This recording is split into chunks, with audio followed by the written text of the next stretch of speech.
Hi there you guys, it's Danny from Orchid Nature. So today we'll discuss about how to use hydrogen peroxide with our orchids. What's it good for, how to apply it, and things like that. As many of you know, I do use hydrogen peroxide for a lot of different things. And first off, I use it to disinfect my orchid's roots when I repot it. This hydrogen peroxide also kills off pests like snails, so it's good for both pests and fungus and rots and stuff like that. Now I do have a video on this matter, so if you check the description, you'll see the video that I did using hydrogen peroxide to disinfect orchid roots. But today I'm going to discuss about using this thing as a sort of a fungicide for the orchids that have some problems in my collection.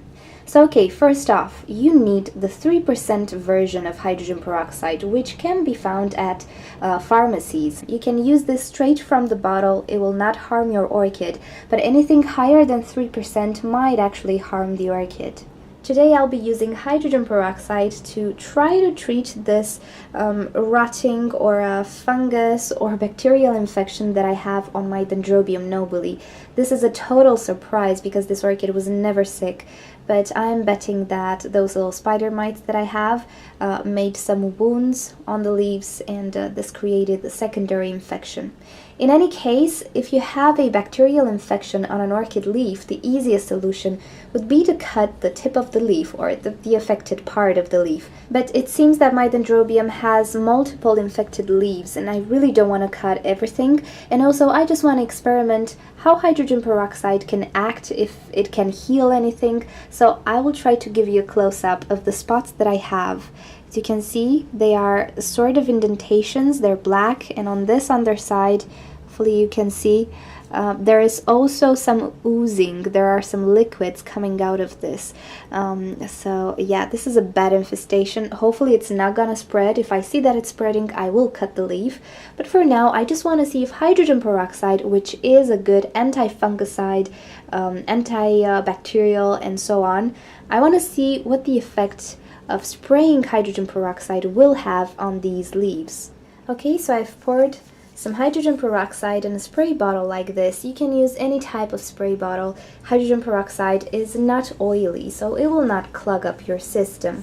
Now, I recommend that you use some gloves when using hydrogen peroxide. If you have small cuts or if your skin is just slightly irritated, this thing will cause a little bit of burning, and I always like to stay safe. I know some of you can handle hydrogen peroxide on your hands.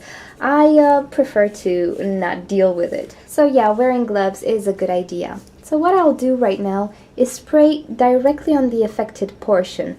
In the first instance, hydrogen peroxide will start to fizz, and in about 5 minutes or so it will stop fizzing. At this point, you can let it out to dry if it's morning or if it's warm outside, but if it's cold or it's late in the evening, you can just wipe the leaf with a paper towel, because after the initial reaction, all you will have here is water. Okay, I've sprayed my Dendrobium leaves, only the ones that were affected. Okay, since I've sprayed this one, I will try to spray this Phalaenopsis orchid, which has those weird discolorations on the leaves.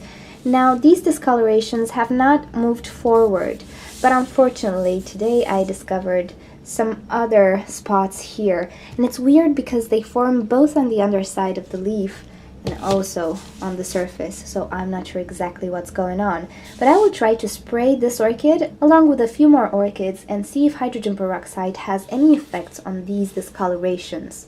Since we're talking about hydrogen peroxide, there is a major use for this product with our orchids. Say you have a Phalaenopsis orchid that developed crown rot. You know how hard it is to actually eliminate it. Well, what you can do is actually pour hydrogen peroxide directly into the crown here. You don't need to spray it, you can just pour it in, leave it for about 5 to 10 minutes, then take the excess off with a paper towel and then just sprinkle a bit of cinnamon. In many cases, the rot will stop and you can actually save your orchid this way. So for that reason, hydrogen peroxide is amazing. but I'm not sure how it's gonna work on the leaves of my dendrobium and also on the leaves of this phalaenopsis, but I'm willing to test it. Okay, hope you enjoyed this video. If you check the description, I might add a few more links of using hydrogen peroxide in the past with some results, and I hope you'll enjoy them. And if you want to see more videos and also see how this will develop, don't forget to subscribe to my channel. If you have questions or suggestions for me, just leave me a comment and I'll try to make a video for you. And also you can get in touch with me and my community, our community, on orchidnature.com. So I'll see you next time. Bye!